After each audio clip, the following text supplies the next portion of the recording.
So hello everyone and welcome to your magic month of December. For those of you that have not met me before, my name is Katie. I'm from Starlight Meditation, and Magic Month is a forecast show that gives you an idea of what to tune into for the month ahead, of what to expect for the month ahead from an energetic point of view and from a starry sky point of view. And as always with Magic Month, we like our shows to be co-creative. So please do at any point use the chat box to say hello. Some of you are already saying hello, and to ask questions and to share your wisdom and your insights and to make the show yours as much as we are. Unfortunately, Karen is not able to make the show today. She has had a family emergency, so she's not going to be here. But I am very excited to say that in her temporary replacement for this month only, we have the amazing Claire Russell, who is a friend of mine, a coach, a healer, an intuitive, an amazing light worker, a truly inspirational woman, and a brand new mummy. Sorry, I had to give the gossip. And so I'm going to let Claire say hello to you now. I'm really excited to have her on the show. Hi, Claire. Hello. This is the first time I'm using this technology, so hopefully it's all working, and Katie will let me know if not. But really lovely to be here, and thank you for inviting me to be part of this magic month. And be here on the 1st of December, which feels like a gateway into a really powerful month ahead. So I'm just thrilled to be here. Thank you, Claire. We're really, really happy that you were able to make it. And I've been wanting to get her on the show for ages because she is just the most inspirational, amazing person. And I'm so excited that she's going to be part of tonight's show. And so if those of you that are listening live could please say hello and just let us know that technology is working properly and everything is flowing properly. That would be wonderful. And we are going to begin with a very short meditation just to help you become present and help you let go of November. So closing your eyes. And just breathing in love and breathing out gratitude. Breathing in love and breathing out gratitude. Breathing in love and breathing out gratitude. And as you breathe more consciously, as you breathe more deeply, feel yourself becoming present. Feel yourself honoring the time that you are giving yourself to receive, to listen, to evolve and expand this next hour.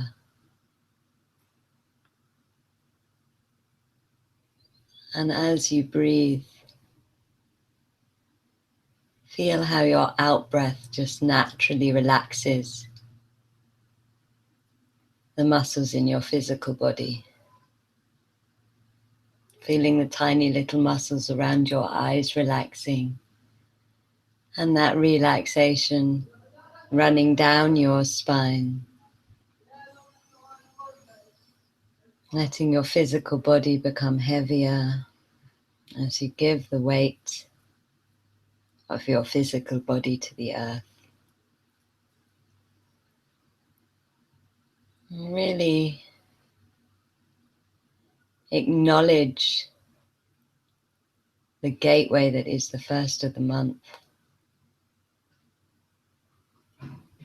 What are you going to leave in November? You're going to breathe out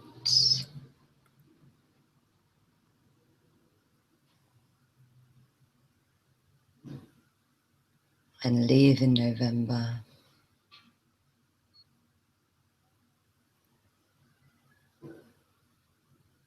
And just feel that energy of November leaving you. As you open your heart to the last month of the year, to December, just tune into what December feels like for you.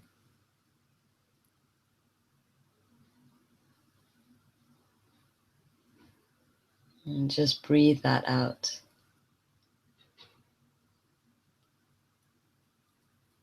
Letting your out-breath relax you into the energy of the new month. And there really is a newness to the energy this month.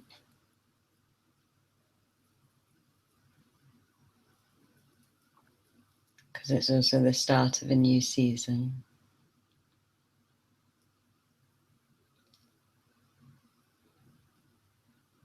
And as you're breathing and releasing into the letting go of November, and in fact the whole year you can let go of, and the relaxing into the new energy, the new season, the new month. Just feel those that are breathing with you, those that are listening live now, and those that will be listening to the recording in the future. And just feel that circle energy, the energy of sharing, being held by your brothers and sisters. So you open your heart to those that are in circle with you, and feel them opening their hearts to you, welcoming you through the gateway into December.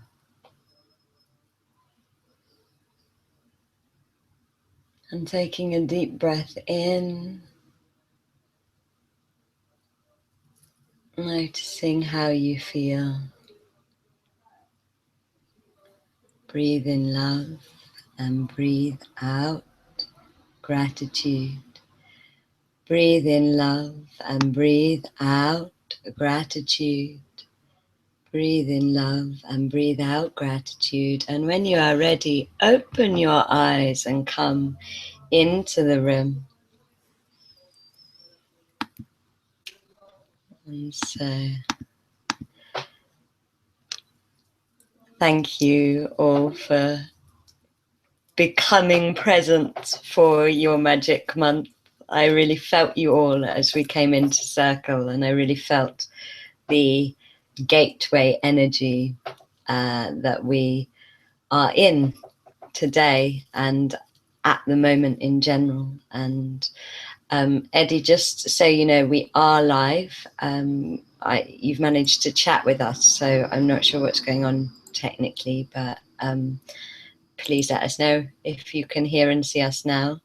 And if anybody would like to share anything that they felt or experienced during the first little mini meditation, that would be lovely to hear from you. How are you, Claire? How is the meditation for you? Oh, yes. Look, thank you so much. I just want to say on a technical level, I can't see the chat for some reason. So if people ask questions and you want me to respond, do let me know. But really loved that meditation. It was so interesting for me that I was finding it really difficult to let go of November until you said let go of the whole year. And then it was like I was having this party. That's what I wanted to do. And because that gives so much space for this new season, the start of winter, and this solstice we're going to go into as well, the master rite at this time of year. So that just felt really good, and I could really feel everyone online as well, and this kind of beautiful pink purple light came in with everyone. So thank you, and real honouring bow to you all for us being here. It's so special to come together. It really is, and especially at the winter solstice, which we'll be talking about later on. I really feel that's an important time to come into circle.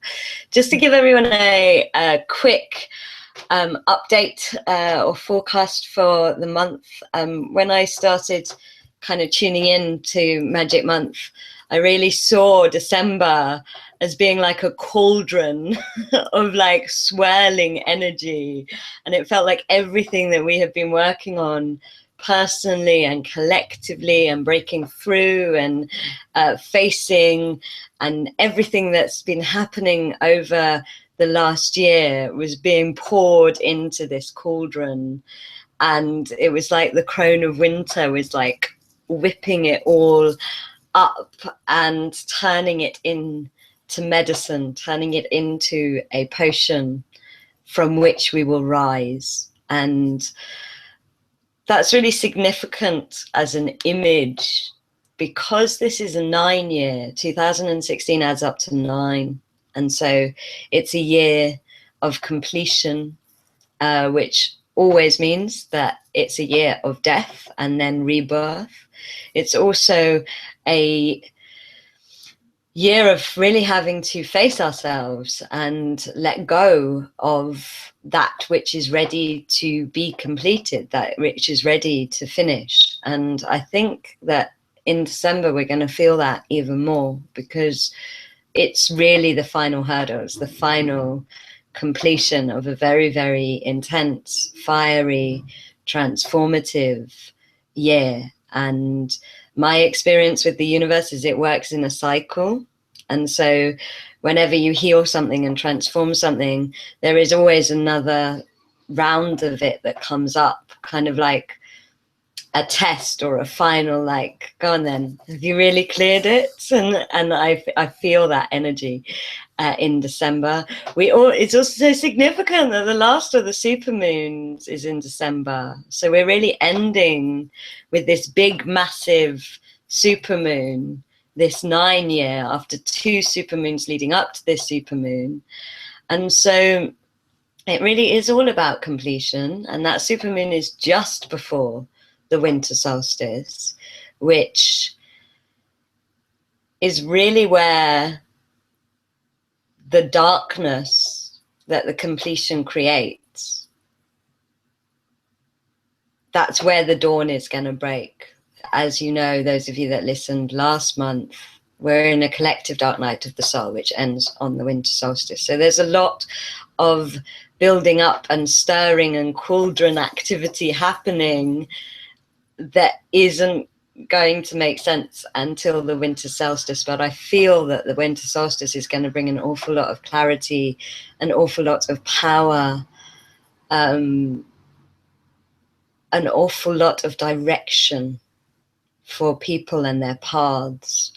And it's also deeply connected to the divine feminine. This winter is my guidance, but we'll be talking about that later on in the show. One of the things that has energetically been happening through November, but I feel it's going to get worse in December, is a sense of tiredness. I don't know if anybody's been feeling tired. Please say if you do. And it's kind of like not a constant tiredness, but it's like bouts of tiredness. And my guides have said that's to do with it being a 9 year. It's to do with your consciousness showing you what you're tired of carrying, and to do with your cells releasing because that they are tired. And really the thing to do if you are getting bouts of tiredness is to rest, is to give yourself space. As I was tuning into December, my guides were saying that, you know, we're going to become more crystalline in December, but you have to understand that energetic process is very similar to the process that crystals are actually formed in the earth. And so it's kind of caused by this deep pressure, this deep earth energy, and this fire energy. And it's like the pressure of the third dimension is pushing down on the fire energy of your path, and it's making your energy body more crystalline. But the thing they said is that crystals need space to be able to form. And so it's really important that this month in particular, you give yourself space, either through doing mini ceremony and things that Claire will be talking about. But even if it's just that for 5 minutes a day, you just focus on being at peace. You just give yourself that space. If you don't have 5 minutes, then do it for 1 minute a day. But give yourself that space to become more crystalline, because that's what your energy body is trying to do. And especially if you're feeling tired and bouts of tiredness, you really need to give yourself space once a day where you're not doing anything, where you're just being, you're just focusing on peace and space, and just let your energy body do its thing, because next year is a 1 year. And so we've got a lot of birth energy and action energy and newness and divine feminine rising energy at the start of next year. I think it's so important that there is about to be 1 million women marching in America in January. You know, that's the energy of January. That's not the energy of December. And it's really important that you honor the completion before you go into that march, so that you can be in your power. Claire, do you have any thoughts or anything to add? Yeah, absolutely. Love it. Yeah. So where to start? Gosh, because Katie and I, well, we've been doing ceremony together for quite a long time in different sacred sites and following the equinoxes, the solstices and the cross quarters. And so I suppose we've been feeling all this energy building, not only this year, but over many years. And where to start? So yes, I feel it as well. Good. Claire always agrees with me. That's why I brought her on the show. We talk. So one of the things that we talk about. So when I say we, myself and my partner take people through a year program of ceremony where we're following the seasons and the cycles. And for us, one of the key aspects of winter solstice is it being a peaceful pause. So that's what's happening in terms of the sun. That's what's actually happening with the sun. It kind of appears to pause over the horizon for 3 days over solstice, and it encourages us to really stop and go within. So I'm really with you on that stopping. And I think it's so counter to what is happening often in December, which is things feel like they're becoming ridiculously busy, that things have to be finished off and completed, whether that's spiritually, mentally, emotionally, or just practically, you know. And then there's all this wonderful coming together of family and friends. However, if we haven't had the time to be peaceful, to connect deeply with ourselves and pause, that can be more of a crashing together, because everyone's in their different places. So it's quite important to center and find this peaceful energy, and then that enables us to dip into the deeper opportunity, which is absolutely a festival of rebirth, and the significance of that. Every solstice, but of this solstice in particular, has a different energy. And I also talk about solstices as cauldrons, so that was really interesting you share that. And for me, why I call it that is because I've taken people on tours over solstice so many times that I know what happens for the 3 days around solstice, and how the energies build and build and build into that, and things do need to come up and clear out in order to step into what it is, which is a master rite with our sun. So the solstices are the times of real shift and transformation, and at winter solstice we're at what I'd call the midnight sun. So that is the deep mystical inner sun, or the inner cauldron, whereas at summer solstice we're kind of like expanding out into this luminous blissful light, and then at winter solstice we are discovering the infinite sun within, or the mystic sun, the heart, actually, which maybe we can talk about more, but it's a really powerful inner journey. And Katie, you asking about like what about this particular solstice and what feels significant? What are you tuning into the solstice? What do you feel? You know, I was thinking about that ahead of this speaking, and I was remembering I was in 2012 at that winter solstice. I was at Palenque in Mexico, which is the place where that 2012 date, 21st, came on the tombs there. And it was so interesting because it was a crazy day, and at some, you know, ridiculous o'clock in the morning, we were climbing through the jungle to get to this little ceremony that was being held by the Lacandonis tribe there. And it was a real big shift. But the big thing about that day was it continuously rained all day. And I was in Mexico for a month and it didn't do that apart from on that day. So it was this big clearing and opening. And what I felt progressively since that time is an opening up of the way of people who want to create the new. And a preparation for that. And my sense of 2016 is, I kind of get shivers as I talk about it, is this is a time of real choiceful creation for people who want to. So it's a really strong visioning time and consciously seeding the new in a much more choiceful way. Kind of felt like 13 was like exciting and opening up to the new. 14 was like, oh crap, okay, we're gonna have to do something with this now. and 15 was still emerging, but now it's like, okay, so for those who know, we're here to create and we're here to vision the new. We've gone through a clearing year, we are completing the old. Now is the time to really create that space. And I feel that that whole window from the 21st right through to the 1st of January is a massive deep mystical visioning space and a rebirthing on that deeper level of consciousness for ourselves and through us as a service.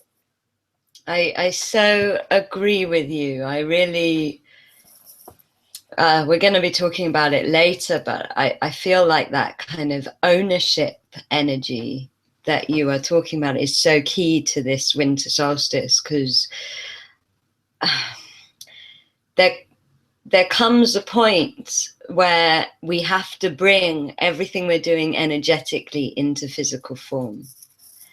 And I feel that we've done 4 years since the big 2012 now. We've kind of done that 4-year cycle. And so I think it's the next 4 years have a new energy themselves as well, which is like, okay, so what's the next level of this ascension process? And it's about actually owning everything that we're starting to understand, everything we are starting to be able to channel through us. And it's about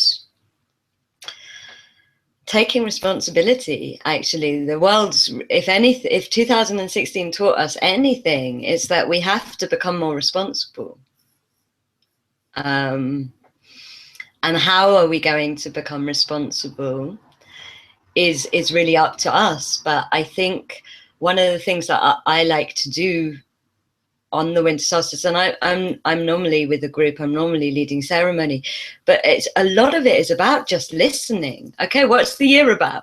What are we doing? And it's about giving yourself that time just to, like you say, pause with the sun and go, okay, what's the next year about? What's happening? Can I share something, Katie? Yeah. I feel that as well. And it's really interesting hearing you talk about responsibility and what I could sense, and I can't see the chat, but I could feel a slight the anxiety of urgency coming up within our call of people listening, and this, oh my gosh, yes, I feel it, yeah, we're here to do something, and it can almost feel like an emergency because there is a new emerging, but there's this tendency to drive straight into action. And as you said, things are coming in January, but if we're going to really be able to hold our own in something which is very new and new to us and new to our culture and collective, then to have that space to settle and trust in the visioning space. Trust there is no rush over this period feels really essential. Yeah, I mean, one thing that, and again, we're going to be talking about it a bit later, but I really feel that this winter solstice in particular is about the divine feminine. And one thing that I have learned through communing with the goddess energies, with the divine feminine, with Gaia, is the divine feminine doesn't rush. she takes her time. She gets pregnant. She, you know, things happen beneath the surface of the earth. They happen in cycle, and part of the mass collective problem on the planet is destination addiction. And so we have to learn to stop rushing and heading towards that destination, and to be, you know, to be fully present with the winter. The winter isn't rushing to become spring. The winter's being winter. And we need to do that ourselves, you know, collectively, I think. And so it's a really, really the best way you can help is by learning not to rush at times. Absolutely. I feel, and there's some lovely comments coming in. I know you can't see them, but Mel is saying, I am so feeling the tiredness, relaxing into it when I can.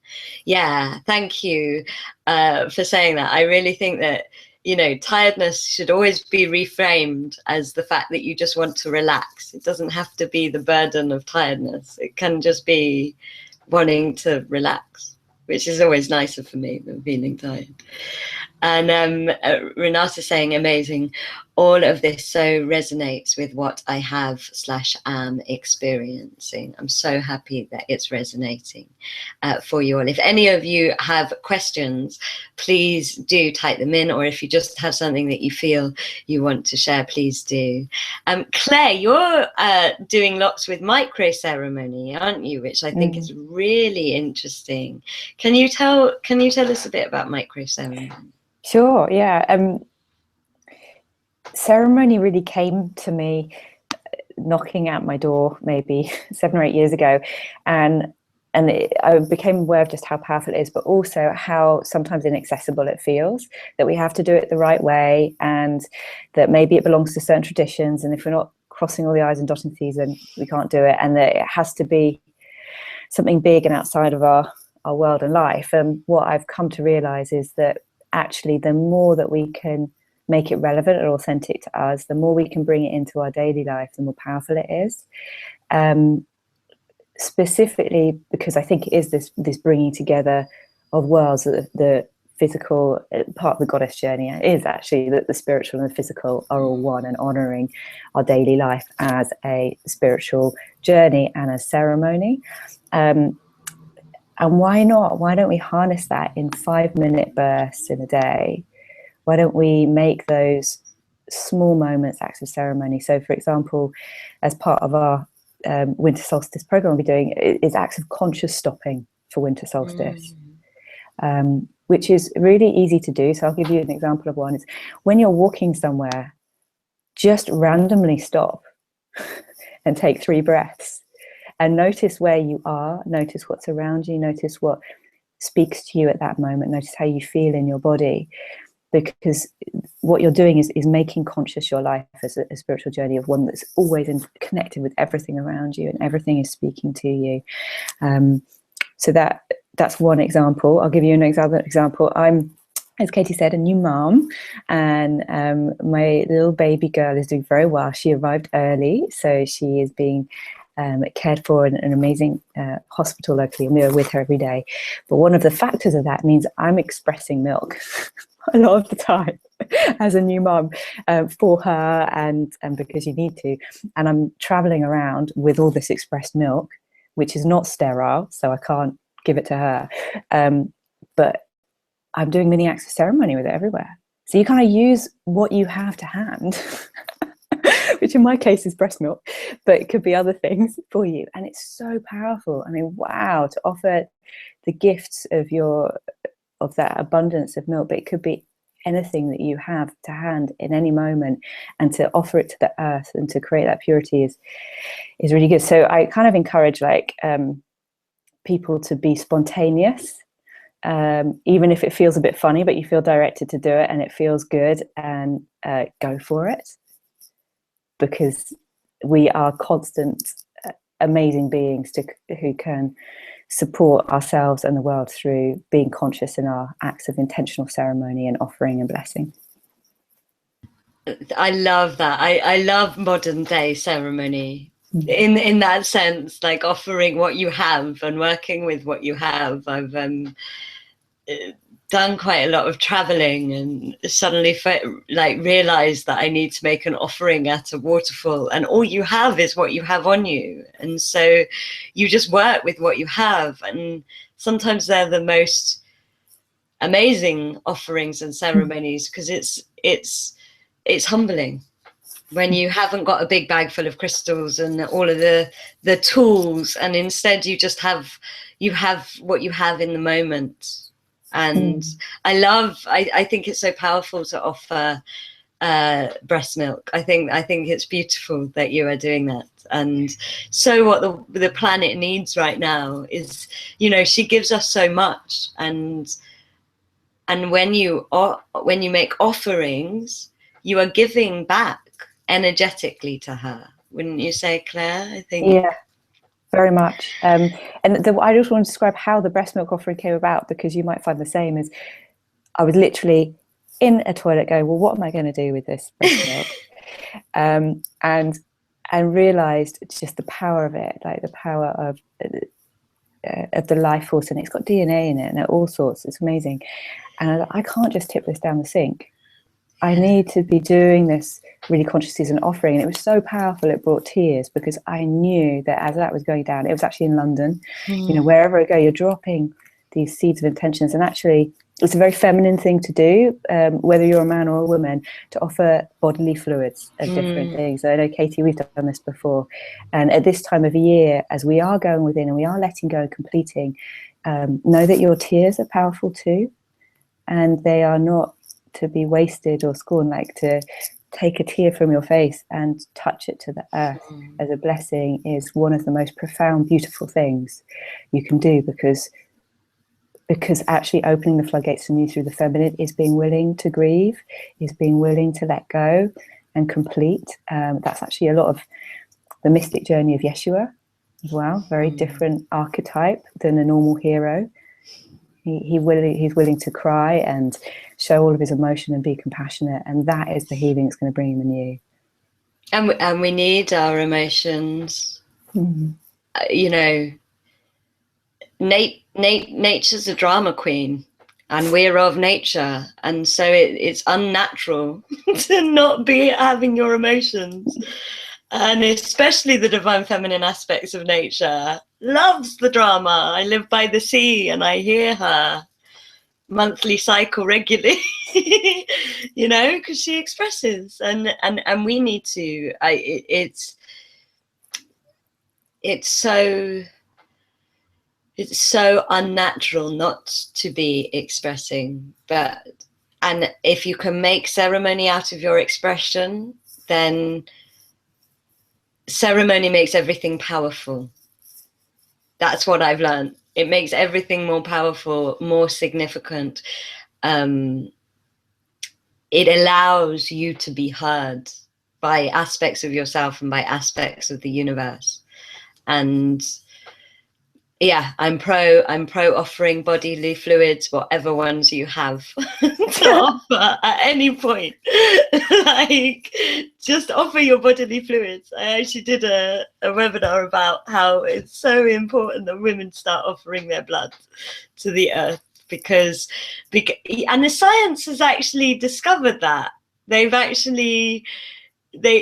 now looking at menstrual blood as a fertilizer for the earth, and ancestral women knew that their blood was meant to go to the earth, and not just their blood. The fact that we are not putting our waste into the earth is hugely destructive for the planet.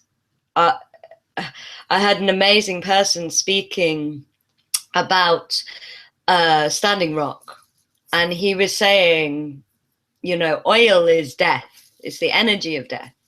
It's millions and millions of dead things. and we're dragging all of this death up, and we're putting the death into the life, which is the water. That's what we're doing. And it made, when he was saying that, it made me realize that we're also putting our waste into the life. We're putting our waste into the water, when actually where our waste needs to go is to that energy of death, to that energy of the earth, because that's her alchemy power. That's she can do stuff with it. The water can't do anything with it. And by making those tiny little acts of ceremony with our own bodily fluids, we're just starting to make sense again of where everything needs to go. And that's what we need to learn how to do on a mass scale, so that we stop poisoning our water and start giving the earth what she needs to regenerate. Wouldn't you say, Claire? Yeah, the fact that it's a conscious choice to offer the tears, the blood, the breast milk, whatever it might be, is so important, because that is the harmonizing effect, rather than them being taken from you. Or for example, the blood, it's a blood that comes without violence, so it's hugely healing. And when tears are offered without struggle, it's hugely healing. So there's this massive harmonizing effect of ceremony. And for me, that's what ceremony does, is it takes things out of concept and mind and says, we're embodied people, we're social beings, we live in an elemental universe. And I know that if I want to be a manifestor in this universe on a harmonious way, in alignment with all life, really listening to that, then I'm going to engage with all these pieces of who I am. And it's very empowering for us, because then we can reintegrate all those aspects of ourselves as part of our one spiritual life of being embodied, social, physical, spiritual, emotional. And that's all of who we are. And all of that is part of our powers harmoniously held through ceremony. Definitely. And I totally agree with every word you're saying, Claire. And it also makes you honor the sacred within yourself. You know, my blood offering started 2 years ago.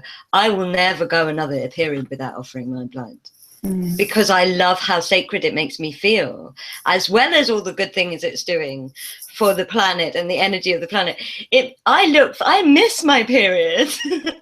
You know, my period stopped being painful, and it stopped being a bother, and it stopped being a burden, and it's become a really sacred time with myself. And that's what ceremony does as well. It helps you find the sacredness within yourself.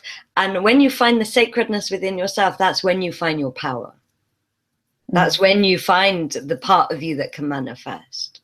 Because we manifest from our creational selves, from our sacred selves. I love it. Virgo Baby said, I love this. It's so important to release things gently, consciously. I very much get that now. I did a beautiful letting go ritual today, and I found a kiwi in my bag, and that became my offering. I love it. Synchronicity. Claire. Firstly, guys, I have just put up Claire is doing a 7 Sacred Days program next year, which she will speak about far more gracefully than I will. So can you tell us about that? And if anybody's interested in it, you just click the link and it will open in another tab so you can find out about it. Cool. Thank you, Katie. Yeah. 7 Sacred Days started because I have been traveling the solstices, equinoxes and cross quarters, the 8 kind of festivals of the earth and solar year, for a long time for myself, and then on tours and with people. But I wanted to help bring it into everyday life for people, so that we could journey together.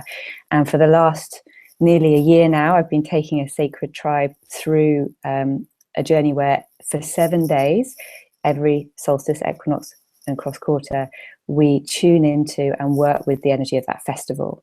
So you really kind of work with your intention on the first day, create your altar space, work with the element of the festival, and then deep dive into the symbolism and the archetypes and the divine archetypes, and creating ceremony on the 6th day, which would be the 21st for the winter solstice, and then into a reflection day, but we've been doing people all across the world and created this wonderful container for consciously traveling a magical year and enabling all of those key points in the year to mark your journey, so that it's not just a period of time, but it's a sacred period of time that you understand how you relate to the year. So do explore it, investigate, and be in touch if you have any questions. Be glad to share it with you. That sounds so exciting, Claire. I love the fact that it's a year commitment as well. I think that is just such an investment in yourself to go, okay, I'm going to look at myself on the long term. You know, there's so many kind of healing opportunities that are a day or a week, but so rarely do we get something that takes you throughout a whole year of your life. I think that's really, really special. And to make it really accessible. So what happens is basically we focus for 7 days every 6 weeks. So it's not like you have to do something continuously. Yeah. We know how to focus and harness and create that container that then flows for the next 6 weeks and then continues. And it kind of sets you up for the year. Amazing. And is it online? It's online, yeah. Mm-hmm. And then we have our Facebook private group where we're always connecting and sharing our experiences. So you can just take it into your life, but we're also here and sharing. Mm-hmm. Yeah. And you said that you might have a meditation for us. Are you feeling called to do one? Yeah, sure. Oh, that would be lovely. So this kind of be a brief taster of an aspect of winter solstice that feels really important to me, which is stepping into our mystic sun or our mystic heart. So when the sun on the outer horizon is less, when there's more darkness outside, we're illuminating from within. And that is our mystic sun, the inner sun of our heart. So I'd like to start by just taking a few breaths, shutting your eyes. I know Katie and I get really excited about all of this, but we just want you to take a moment to allow all of that just to be and to connect with your heart and breathe in and out of your heart space. So literally imagine directing your breath into your heart and then breathing out of your heart.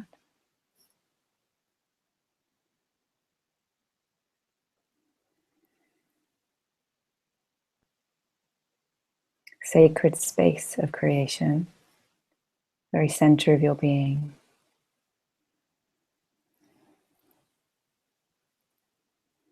And actually this month ahead, it's about opening more deeply into your inner sun. And what I'd like to do is offer a brief meditation to facilitate you in being able to do that for this next month whilst connected to the lineage of wisdom of the suns.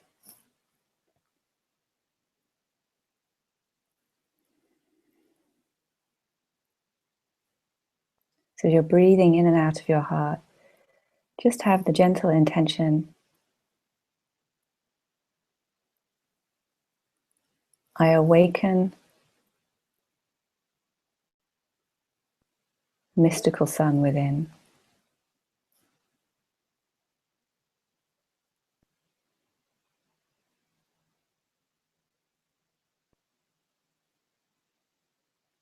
Sacred space of the heart.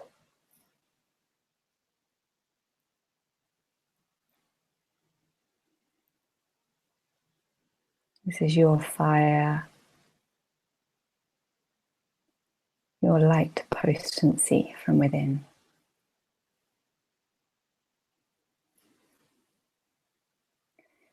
And we're just starting to tap into it now. It's going to grow and develop and guide you more and more over this month. And to give a supportive container connection for your mystic heart, revealing itself to you more this month. I'd like you to imagine sending love from your mystic heart center down into the inner earth central sun. So this is the central fiery ball of light at the center of the earth, both physically but also energetically, spiritually and through all planes. So you can literally almost see yourself sending light and love down into the very center of the earth. And sometimes that can feel quite powerful, and if so, just breathe in through your nose and then breathe out through your mouth, and that's kind of a dropping and allowing that love to travel down into the very center of the earth and connect you effortlessly to the fire in Earth's central sun, which you already know.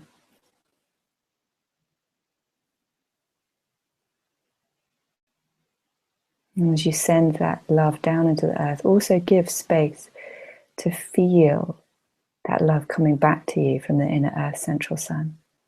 So you can, if you like, just have the inner intention, I'm open to receive the love and truth of the inner Earth central sun.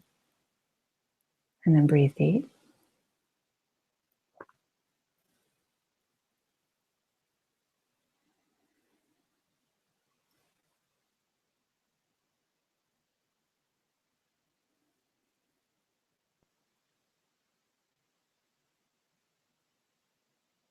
Wonderful.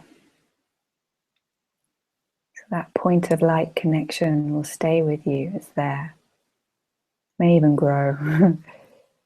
There's a point of light from the very center of the earth, a point of light, your central sun of the heart, or your mystic sun and heart.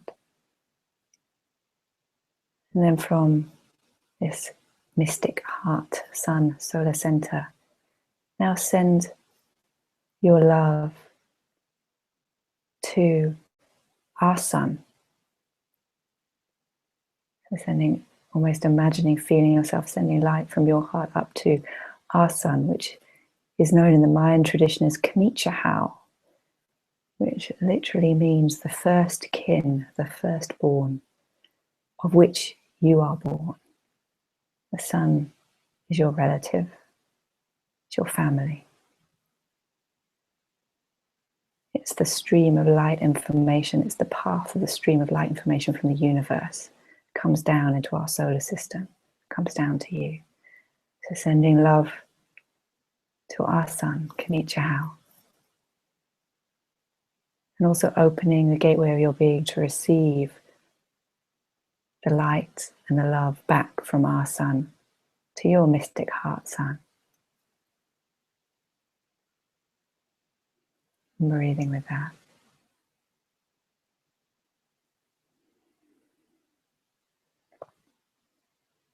You are now breathing with 3 points of light from your mystic heart center down into the earth, the inner earth central sun, up to our sun of our solar system, Kanichahau. And each point is vibrating the possibility and joy at the reconnection. And there's a line of suns behind Kanichahau, all of which are part of this lineage of light that is reborn and evolving at this time. Going back to the grandfather sun, which is Alcyone of Pleiades. So feeling how there's a lineage of light coming down right to the very central sun, the greater central sun, right back to source.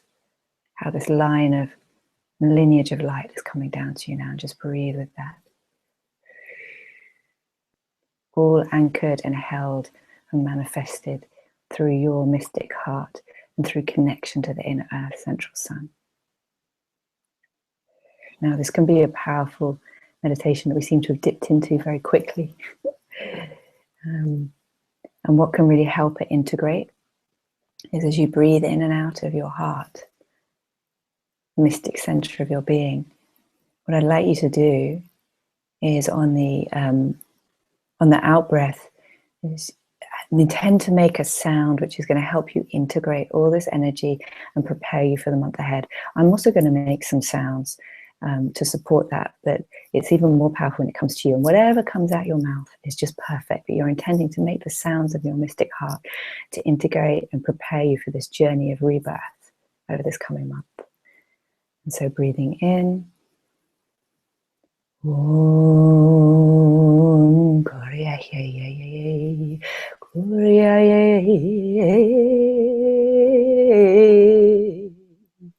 Korea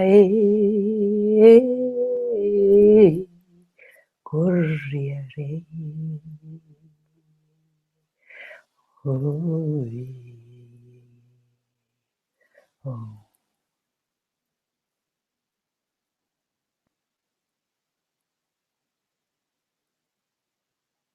Breathe with this still, quiet space for a few breaths, starting to feel this peaceful pause.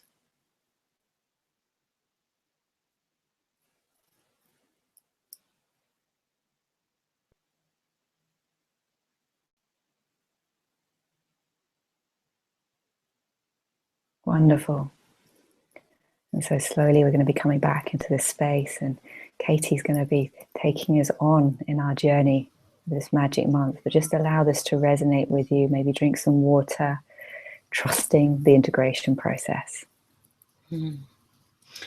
Thank you so much, Claire. That was so epic. It felt I loved feeling the support that our sun has from other suns, and I really felt that, and it felt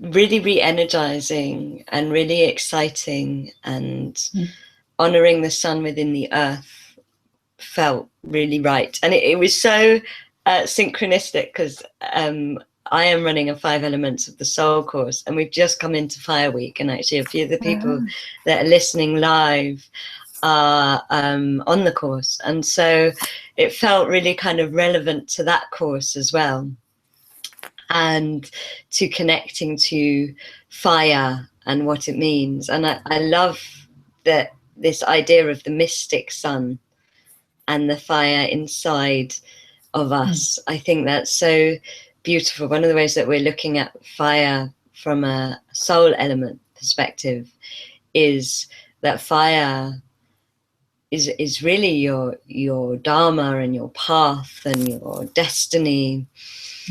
And I had a real kind of epiphany during that meditation, where I've been reading a book about the sun, actually, about our sun, and in kind of the opening paragraph of the book, the guy that's written it is just like, do you know that the sun makes up 98% of the surface of the solar system?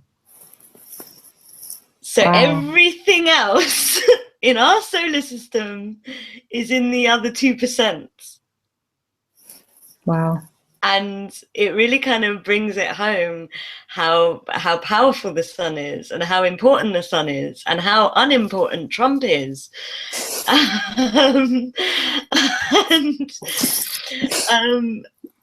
When you apply that to the mystic sun, it's like, okay, your path is 98% of the surface of who you are. Everything else that isn't your destiny, that isn't your inner sun, is 2%. Because as outside, so inside. And so it was a really, really beautiful, powerful breakthrough for me. So thank you very much for that. And the beautiful sounding at the end really gave me goosebumps. We've also had some lovely comments coming in. I love this.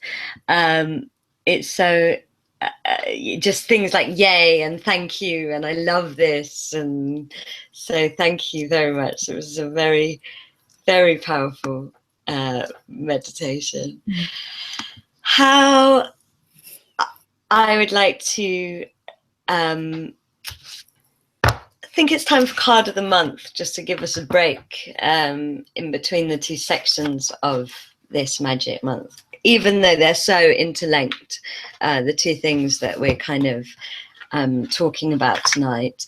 If anybody has questions, especially for Claire, this is your one and only time to ask. Well, we're definitely going to be getting her back on Magic Month, but it's your one and only time for the foreseeable future to ask Claire questions live on Magic Month, and so please do. She's a fountain of so much wisdom. So please do ask personal or collective questions, and I promise you we will get her back in 2017 at some point. The card I've pulled, which is so perfect. The card of the month is Open Heart. And I think that's so perfect, because even while this cauldron is happening and the year is ending and things are completing and dying and changing and Dark Night of the Soul is happening, there is one thing you can always do, and that is open your heart. And that is the most simplest ceremony that you can ever do. I think Claire would agree with me. Just open your heart. And don't just open it, open your heart and listen.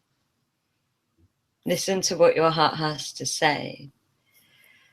And really that's how you hear that mystic sun and the sun of your path and the sun of your purpose. So my guidance about this winter solstice is that it's deeply connected to the divine feminine, and therefore December is another month that is anchored in the shift of the divine feminine. And I really want to make it clear, because I know there's lots of amazing men and conscious men listening to this. When we talk about the divine feminine, we are not only talking about women, we are talking about those aspects in all men and women that are cyclical, that are about giving and receiving. And so you can honor the divine feminine aspects within yourself, whether you are male or female. And I've had I am running a retreat to Avebury, for not a retreat. Don't know why I call them retreats. They're not retreats. They're far too muddy and cold to be retreats, but a journey to Avebury, a ceremonial journey to Avebury for the winter solstice. And the first time I got guidance about it was during the channeling course that I was running in September, and I was doing I was going through the course with the group, and I was doing an exercise, and I had two goddesses come to me, and one of them was Tara, and one of them was Kuan Yin, and they came to me, and they were just like, we are letting you know that the winter solstice needs to happen in Avebury again, and that the healing is happening for the divine feminine between the aspect of the crone and the aspect of the maiden. And I didn't understand that. I was like, okay. So I was like busy with September, not really thinking about winter and not really thinking about it. And eventually I was like, I better sort out something for the winter solstice. And I started preparing and tuning in, and I remembered this statement that was made, and I still didn't understand it, but I put it in the blurb because that's what they told me it was all about. And so I was like, okay, I'm gonna go through this.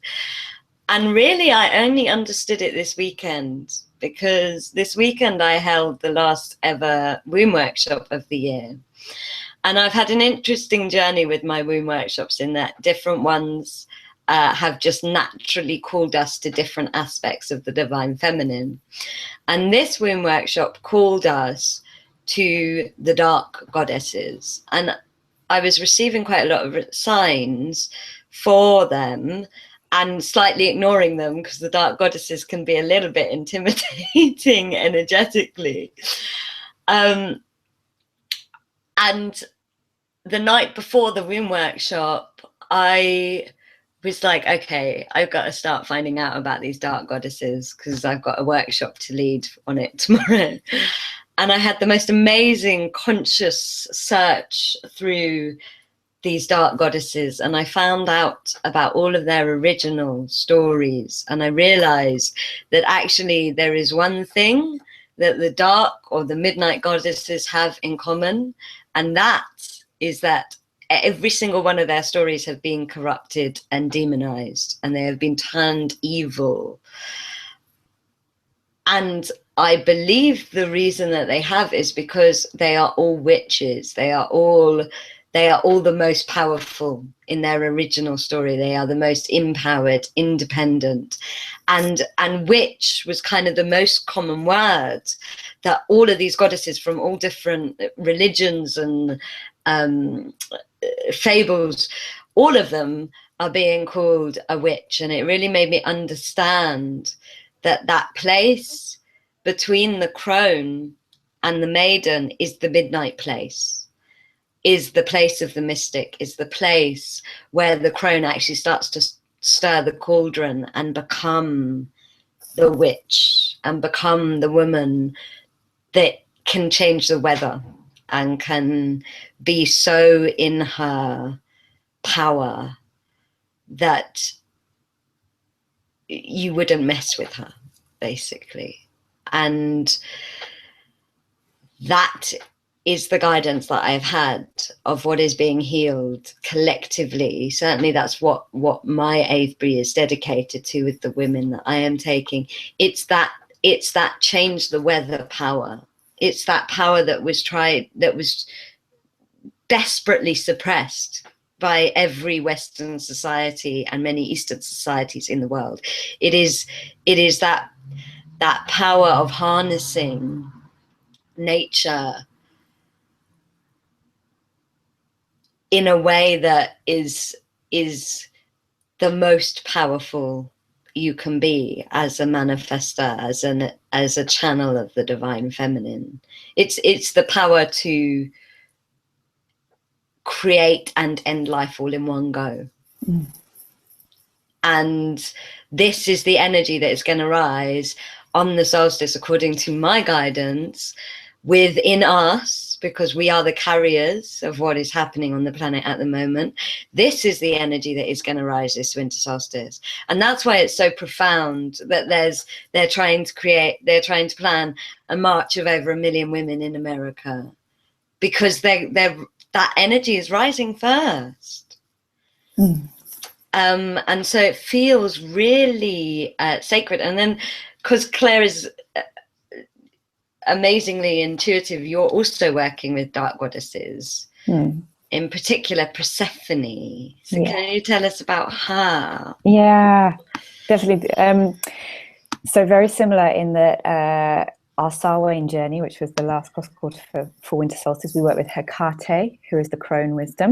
That was our divine archetype that we worked with. And my perspective on the goddesses is their real energy. They exist in the divine level. They're also archetypes that we hold within us. They're also spiritual energies of which we are part.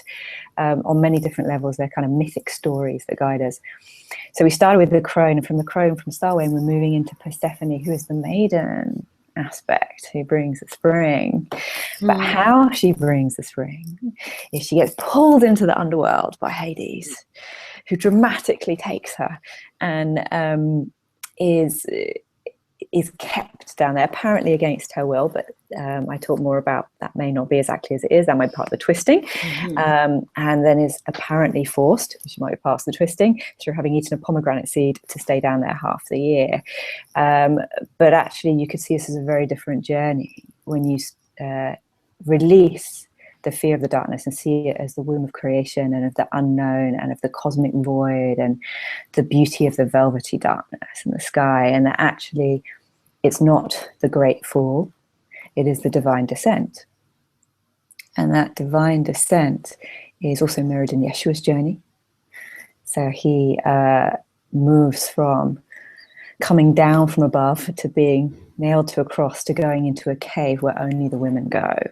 Mary Magdalene, amongst others, who's another aspect of the witch lineage. So there's these huge stories that teach us. Doesn't it feel wonderful to talk about divine descent? Doesn't that just feel like, oh, I can surrender into that? And I really agree with the power that is there, because the power of the cyclical journey of the goddess, and it's the heroine's journey.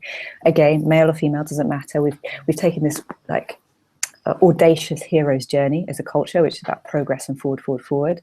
And the heroine's journey needs to come in to match it, which is about the cycles. And the power of the heroine's journey is that it includes death. So in the hero's journey, it overcomes death, which is when you were talking about the completion and the new beginnings. But the heroine's journey, all of the mythic stories of the heroine actually dies and then she's reborn. So the most old stories of Persephone are Inanna, the Sumerian goddess, which I won't go into now. This is so much. But and she, like Jesus, is hung actually on a meat hook to die. And she is born again through the compassion, which is what Kuan Yin is and Green Tara is, and empathy and courageous introspection and facing our fears and that radical wholeness. And from that, we can rise again, fully empowered for what we're going to create in the future, fully empowered to make a whole world, to live our Dharma as the 98%, because we're no longer distracted by the 2%, because we've brought it in to be fully harmonized to who we are. So she's a really powerful journey. Yeah, really. And Persephone is my guidance for this month of being able to walk through the dark night, to be guided in that so that you can meet the new dawn. And that, it's an offering that I'm giving this month for people to be able to journey into that and prepare the way. I really feel that, like, socially we've been trained to be very scared of the dark, but actually our power's in the dark. Our rebirth is in the dark. Our death is in the dark. All of the things that the planet desperately needs and humans desperately need are in the dark at the moment. And it's very easy to be light work, but actually shadow work is far more important at this time, in my opinion. And there's this lack of duality about it. Instead of kind of judging that poor shadow. I love I can't remember who said it now, but it's like all the good stuff's in the shadow. It's belonged to someone else. And you want to reclaim it for yourself so that you can use all that gorgeous subconscious aspects of yourself, which you see in the dream time, all those beautiful nighttime dreams that guide you in your visions. What if we can reclaim that as our own from a place of love, empathy, and compassion? It really brings forth the miracles of the new. And what if we can claim all of that fearlessness as well? Because when I look at the kind of political landscape of the world, I see that we need to become quite fearless. And when I connect to the dark goddesses or the dark goddess within myself, I become quite fearless, because they are the stories of the women that have walked through the veils. So they're not scared, you know? And we need to find that within ourselves to be able to fully walk through the veils of transformation that are happening on the planet. I think a lot of people are feeling very frustrated because on one level they're doing quite a lot of spiritual work and things are changing, but they're maybe not changing so much in the physical form of their lives. So they're still stuck in jobs they don't want to be in, or, you know, the big changes haven't manifested yet. And it's that fearlessness that is going to help you manifest that, if that makes sense. It's gonna that's the energy that is going to help you take the risks that you need to take in life.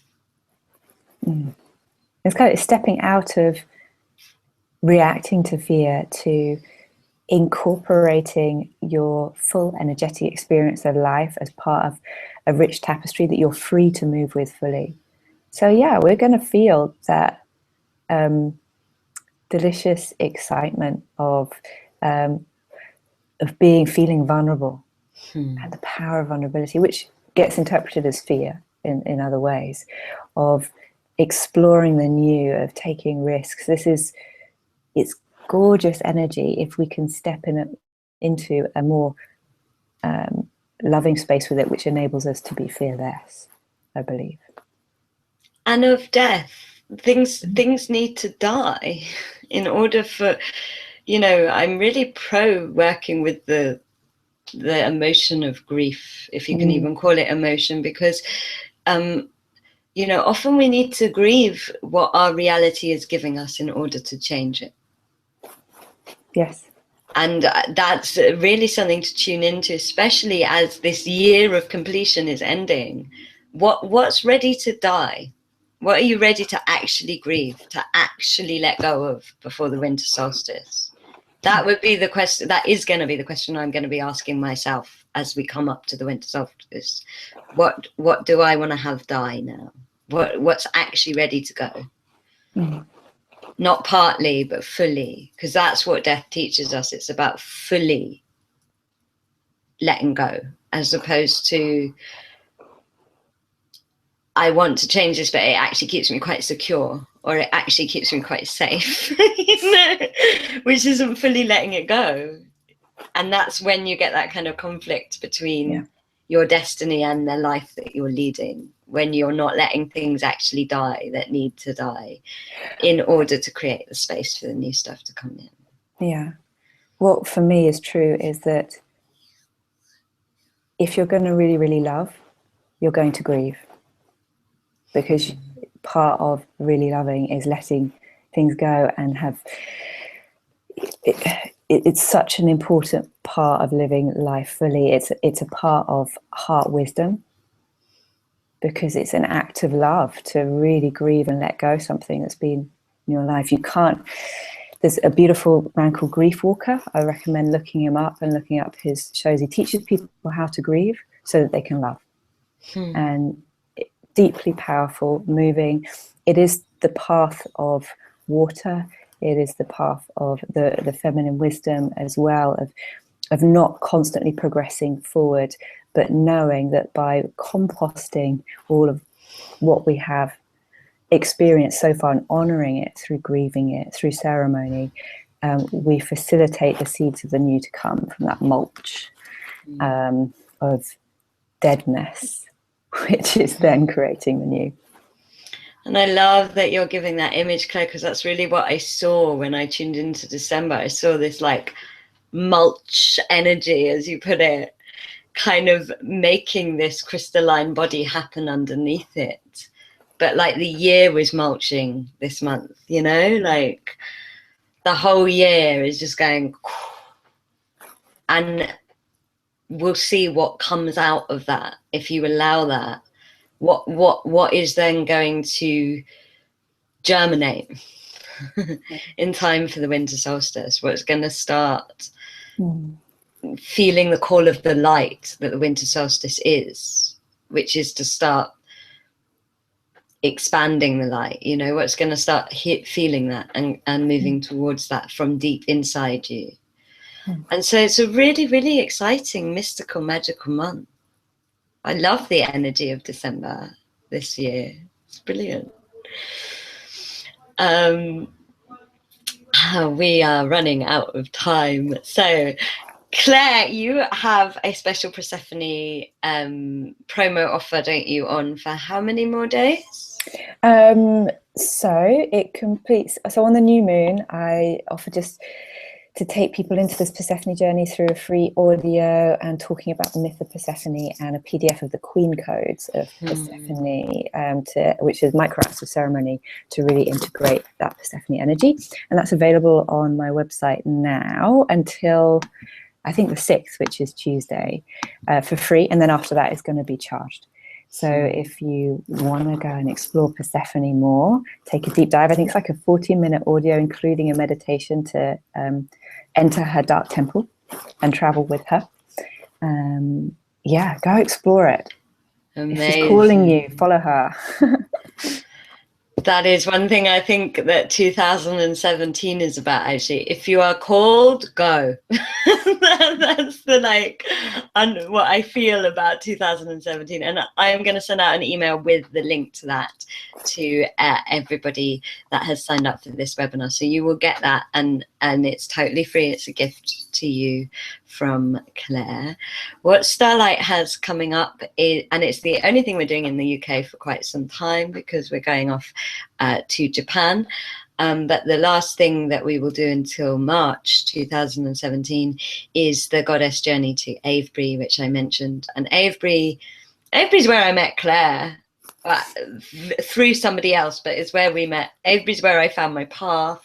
Avebury calls me back time and time again. It's such a special place energetically. It's such a raw, divine, feminine, powerful, sacred, ancient, beautiful womb space to honor the rising of that solstice sun. And it has always been a place for honoring the sun and the moon. And this year, the guidance I've had has just been so powerful and beautiful, and it's a ceremonial journey, and each ceremony takes you more beyond the veil of yourself and takes you deeper. And as Claire, who also leads journeys, will tell you, whenever people come into light worker journeys like this, the synchronicity and the magic and the beauty just goes crazy, and you really start to understand the universe in a totally new way. The universe starts to communicate with you in a totally new way. And I have no doubt that this winter solstice is going to put on its own firework display for whoever's called. And today is the end of the early bird. It ends at midnight. So if you are called to come, invest in yourself and come, follow the call of yourself always. That is how you walk your path. So I've put that up if anybody would like to find out more about it. We would, of course, love to have you along. It's a very powerful tribe of women that are coming this year. So I'm very, very excited about it. And Claire, what do you have coming up just before we close the webinar with meditation? Do you have anything coming up next year that you want to tell people about, or anything? You've got goddess things, don't you? Goddess one-to-ones. Yes, I love gathering with the feminine energy. And one thing I find really powerful at the moment is I offer goddess empowerment sessions, which is goddess archetype empowerment sessions, which I do in person, but also online via Skype and Zoom. So do check that out. That's basically, if you feel called to a specific goddess or a goddess lineage, then we work with that archetype to bring it into your life in really powerful ways. And you can read more about that. And then I have some things which I can't quite reveal yet for January, but it does have magically in the title. And so just basically stay in tune, visit Guide to Spiritual Living, register for our newsletter or whatever it might be, and you will find out about it. I love it. Mysterious. I cannot. Anything that involves magic and Claire is worth doing. I will tell you all that for sure. If anybody has questions or things to say, please do type them in. The other thing that I will end with is that this is a time, my guides say, it's really the time of the prophecies. And so the prophecies of many, many ancient cultures are really manifesting at this time. In particular, the rainbow prophecy, which I will also send you when I send you Claire's link to her Persephone thing. And my guides, are really saying it, the time to find your purpose is now. We're really kind of at a fork. And that's what all the prophecies say, from whether you're looking at Christianity or the rainbow prophecy or the Mayan prophecy, there's always this kind of idea of a fork, that it can go one way or the other because of the law of free will. And you finding your purpose is walking the right fork. You listening to that 98% sun is walking the right fork, is ascending, is going in the right way. And that's the other thing that's really being seeded at this time is we are becoming the rainbow warriors. We are becoming the warriors and the dark goddesses and the power that has been suppressed for so many hundreds of years. And so we're going to end with a little rainbow attunement from my guides. And Claire, do you have anything else to say or add before we do the meditation? No, awesome. Blessings. Thank you for being here and gathering with us. I'm looking forward to the rainbow meditation. Yeah. Yeah. Okay, so closing your eyes and feeling the muscles around your eyes relaxing as you breathe in love and breathe out gratitude. Breathe in love and breathe out gratitude. Tuning in to the field of your aura in all directions around you now. The dance of colors and patterns that are unique to you. As you tune into your chakric system, which runs through the center of your aura. Notice how your chakras are of the rainbow. For you are children of the rainbow, are you not? And feeling your aura filling from the outside inward with the red light of the rainbow that you see in your sky. On the outer edge of your aura. Inside of that feeling, this red become the colors of the sunset, the colors of orange. As you feel the orange becoming the yellow of your sun, inside and outside. And the yellow becoming the green of Anahata, your heart center. So that your aura is projecting the layers of the rainbow in towards your chakric system. As the green becomes blue, touching the skin of your physical body with truth. And the blue, which reaches inside beneath the skin, becomes indigo and violet. As you experience this inward facing rainbow field of light that runs through your aura.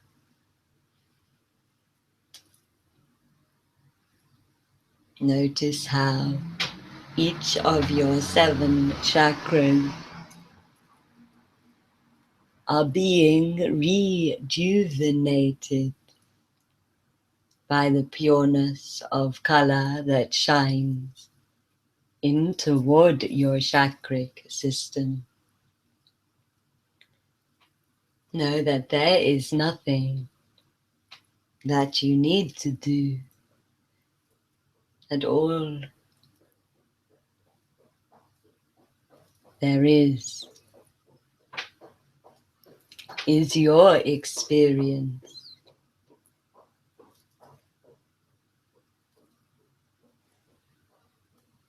That this attunement is your experience of receiving color.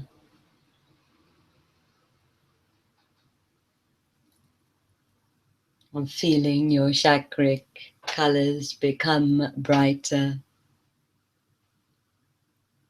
As we sound the rainbow to you now.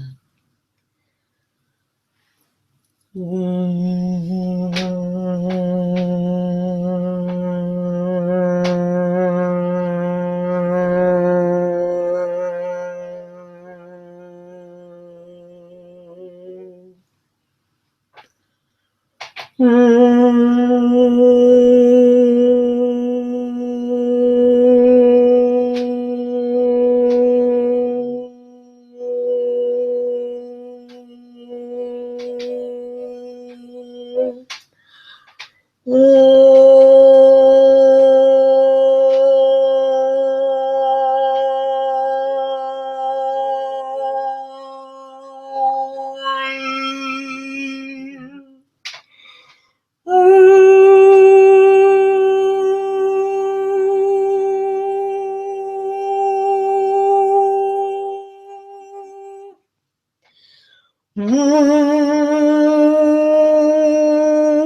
feeling the rainbow spinning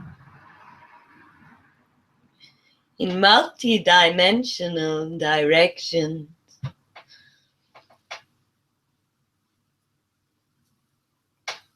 Through your auric fields of light. Allow yourself to receive.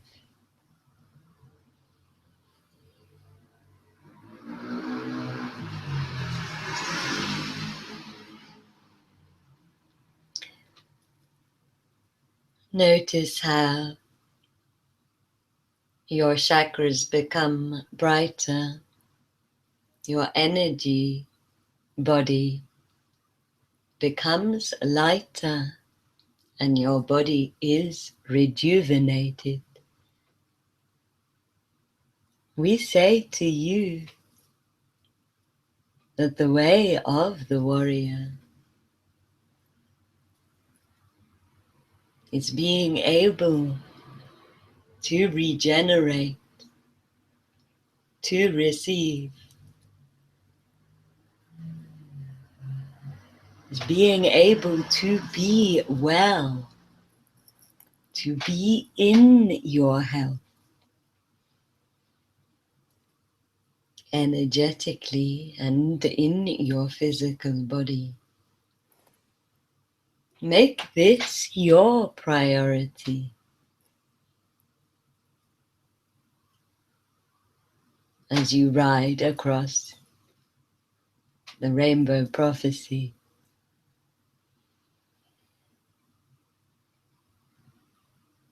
And feeling the rainbow spinning in multi-directions now through your auric field. And as it spins, it dissipates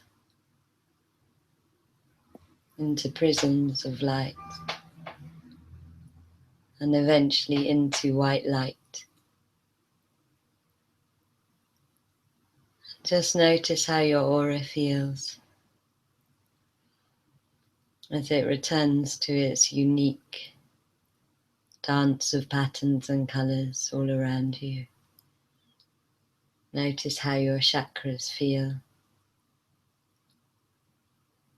and notice who you are. Have a really, really magical, amazing, beautiful December. See you on the other side of the sun. And big thank you to Claire and everybody who listened live and everybody who's listening in the future. So much love and so many winter solstice blessings to you all.